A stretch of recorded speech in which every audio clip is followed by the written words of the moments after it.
எனது அன்பிற்குரியவர்களே அனைவருக்கும் வணக்கம். எல்லாரும் எப்படி இருக்கிறீங்க? நீங்கள் எல்லாரும் நீண்ட ஆயுள் ஆரோக்கியம் ஐஸ்வர்யமாக இருக்கணும்னு நான் முருகக்கடவுள்கிட்ட வேண்டிக்கிறேங்க. இன்னைக்கு நான் இன்னைக்கு செவ்வாய்க்கிழமை வெத்தலை தீபம் போட்டு ஏற்றிருக்கிறேன். காலைல 6 to 7 செவ்வாய் ஓரையில். இன்னைக்கு நான் உங்ககிட்ட ஒரு விஷயம் ஷேர் பண்ணிக்கணும் அப்படின்னு நினைக்கிறேங்க. அது என்ன விஷயம் அப்படின்னு சொல்லி பார்க்கலாமாங்க. இன்னைக்கு முருகருக்கு பிடித்தமான நெய்வேத்தியம் வச்சிருக்கிறேன். மாம்பழம் வச்சிருக்கிறேங்க. அவருக்கு மாம்பழம் பிடிக்கும்னு எல்லாத்துக்குமே தெரியும் இல்லையா? சரி வாங்க வீடியோக்குள்ளார போகலாம். எங்களோட ஃப்ரெண்டு ஒருத்தவங்க அவங்களோட வீட்டில் நடந்த நிகழ்ச்சியை பற்றி தான் நான் உங்களுக்கு ஷேர் பண்ணிக்கணும்னு நினைக்கிறேன். அவங்க வீடு கட்டிகிட்டு இருந்தாங்க. வீடு கட்டிகிட்டு இருக்கும்போது சிம்பிளாக தான் கட்டினாங்க. ஒரு 3 ரூபா தான் எடுத்தாங்க. அப்போ அவங்களுக்கு கட்டிகிட்டு இருக்கும்போதே பணம் இடையில வராமல் பில்டிங் அப்படியே ஒரு 6 மாதமாக நின்று போயிடுச்சு.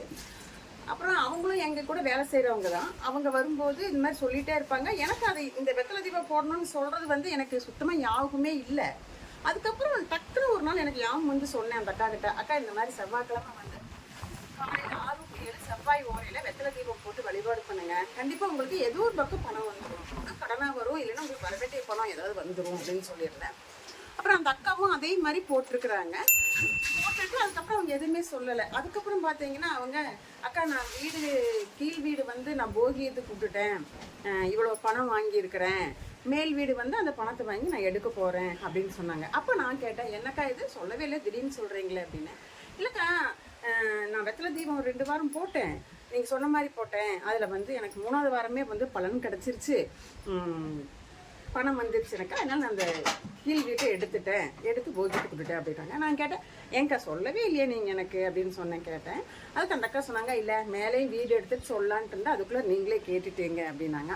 இப்போ இதுலேருந்து என்னன்னு பார்த்தீங்கன்னா, முருகர் வழிபாடு நம்ம ஒரு கடன் பிரச்சனைக்காகவோ, இல்லை வீடு நிலம் வேணும் அப்படின்னோ, இல்லை வீடு கட்ட ஏற்பாடு ஆகணும் அப்படின்னாலுமே, இல்லை ஒரு பில்டிங் கட்டிகிட்டு இருக்கும்போது அந்த பில்டிங் பாதியில் நின்றுச்சு, முடியலை, என்ன பண்ணுறது அப்படின்னு நினைக்கும் போதுமே இந்த முருகர் வழிபாடு ரொம்ப ரொம்ப ரொம்ப சிறந்ததுங்க.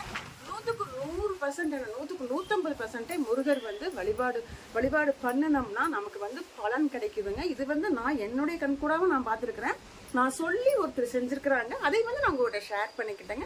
இந்த மாதிரி நீங்கள் யாராவது இந்த மாதிரி நிலம் வாங்கணுன்னாலோ, இல்லை வீடு கட்டணும் அப்படின்னு நினச்சிங்கனாலோ, இல்லை பாதி பில்டிங் வேலை செஞ்சு பாதி நிறுத்தி வச்சுருக்குறாங்க அப்படின்னாலோ, இந்த மாதிரி இந்த நேரத்தில் செவ்வாய் ஓரையில் நீங்கள் வெத்தலை தீபம், ஒரு நெய் தீபம், வெத்தலை தீபத்தில் ஒரு நெய் தீபங்க, அது ஏற்கனவே நான் உங்களுக்கு போட்டு காமிச்சிருக்கிறேன்.